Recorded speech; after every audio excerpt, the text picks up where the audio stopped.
Pessoal, aqui no Polegar, a matemática não é um bicho de 7 cabeças. E a prova disso é a Olimpíada Canguru de Matemática, que a escola participa. Eu vou conversar agora com a Lilian, que é coordenadora geral da escola, para explicar para a gente como funciona essa Olimpíada. Como que funciona isso? Porque a gente vê que todos os alunos são encantados com a matemática aqui na escola, né, Lilian? É incrível, Nayara. Parece brincadeira, mas realmente eles gostam, eles são muito estimulados desde bem pequenos e quando eles chegam no ensino fundamental, eles se sentem mais ainda estimulados porque eles participam dessa Olimpíada que acontece em nível mundial, né? É uma Olimpíada internacional e eles gostam, né, da sensação de estar competindo, de estar concorrendo com outras crianças ao redor do mundo. Então, para eles é fantástico. E como que tem sido o desempenho do Polegar nessa Olimpíada?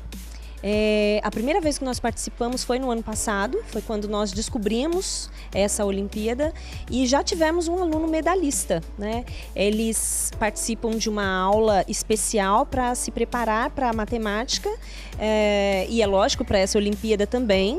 E eles, nessa aula, que a gente chama de oficina de lógica na escola, que é a OLE, então nessas aulas as crianças brincam e aí aprendem a lógica. Então, naturalmente, eles vão ficar bem preparados e já veio aí o resultado do Augusto Santa Catarina, que é um aluno nosso que hoje está no 4º ano, e um resultado maravilhoso com uma medalha.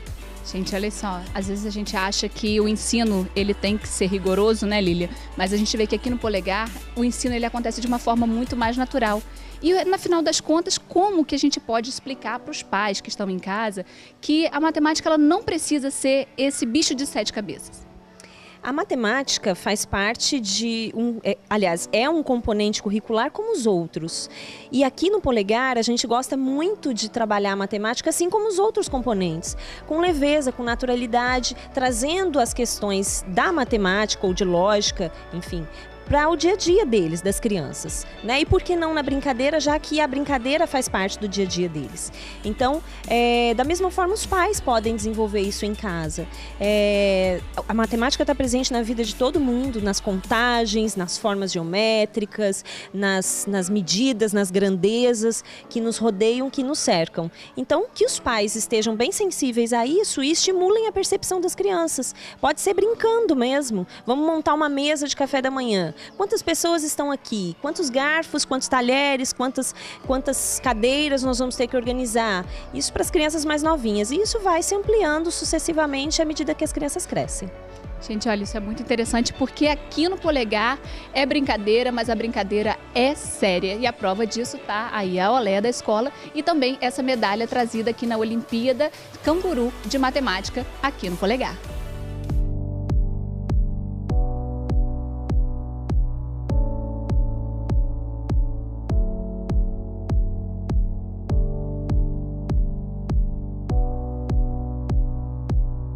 Papais e mamães de plantão, vocês sabem como é a preparação correta dos alimentos que você oferece para o seu filho? Não? Pois é, então fica ligadinho que agora eu vou conversar com Railane Figueira. Ela que é nutricionista materno-infantil, que vai dar para a gente todas as dicas necessárias nesse sentido. Railane, tudo depende, na verdade, da fase em que a criança se encontra, né? Isso, mas é muito importante esse cuidado com o preparo dos alimentos, principalmente porque a gente pode ter doenças vinculadas ao alimento. E para a criança, a imunidade, como é um pouco frágil, o cuidado é ainda maior. Então, começa desde o momento da escolha do alimento, na hora que você vai comprar, até a hora do preparo. E você precisa ir no local, escolher dentro das melhores condições, né, o alimento sem ter nenhuma alteração na sua textura e está sempre bem fresquinho. E assim que você levar esse alimento para casa, a higienização desse alimento tem que ser correta. Então a gente tem os vegetais folhosos, temos as frutas e temos os cereais. Então o que acontece? Os vegetais folhosos e as frutas precisam ser sanitizadas. Existe um produto que a gente acha no mercado para poder comprar, que você vem a diluição correta, que você deixa de molho e aí você higieniza essas frutas e esses legumes. A outra coisa, um risco muito grande que nós temos hoje, é a quantidade de agrotóxico também. Então a gente tem esse risco com as frutas. Então é bom o pai e a mãe comprar uma buchinha mais sensível e lavar com detergente neutro a fruta antes de oferecer para o seu filho. E aí o preparo é importante, tanto no cozimento como na forma que você vai administrar isso para a criança.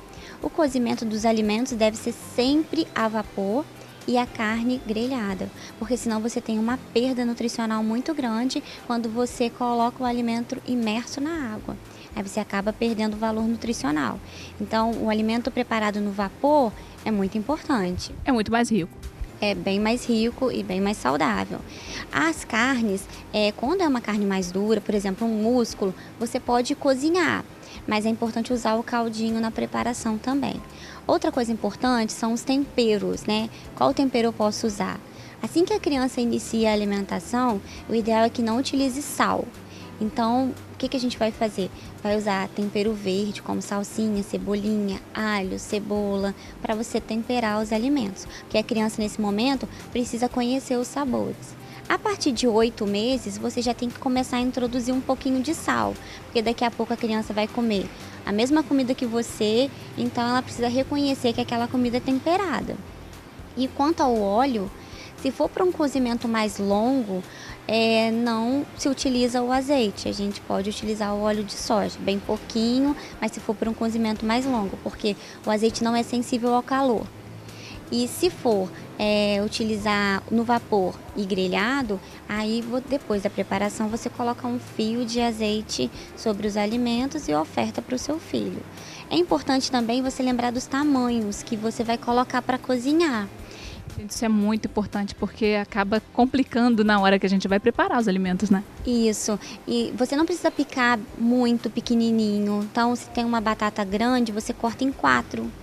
Para o cozimento ser mais completo e você perder menos vitaminas.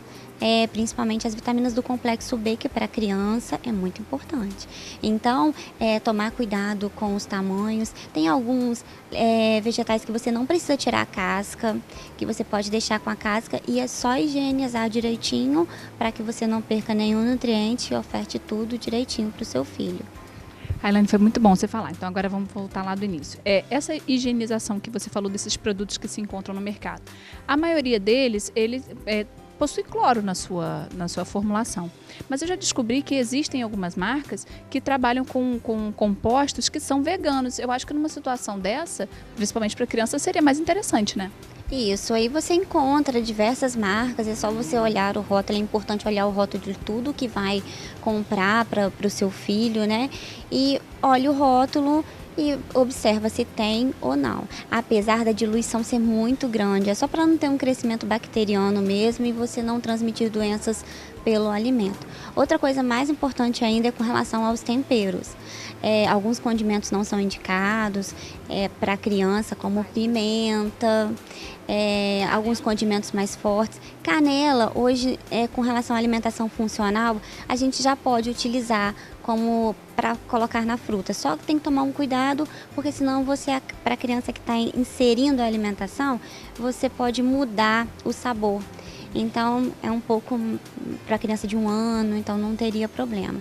Então, nada de temperos artificiais, nada de tempero comprado pronto, tudo feito em casa e o mais natural possível para a criança. Gente, mais explicadinho impossível. Railane Figueira aqui mais uma vez nos prestigiando com todo o seu saber. Para quem não sabe, ela é professora dessa cadeira de nutrição materno-infantil que está sendo bastante desenvolvido e bastante procurado hoje em dia também, né, Railane? Nós temos muitos pais interessados e assim está surgindo hoje um interesse muito grande pela alimentação infantil. Então a área de alimentação infantil hoje é uma área específica que as pessoas estão entendendo o quanto isso é importante para o futuro do seu filho. Então é um ato de amor, você cuida agora, mas para o seu filho ter um futuro muito melhor.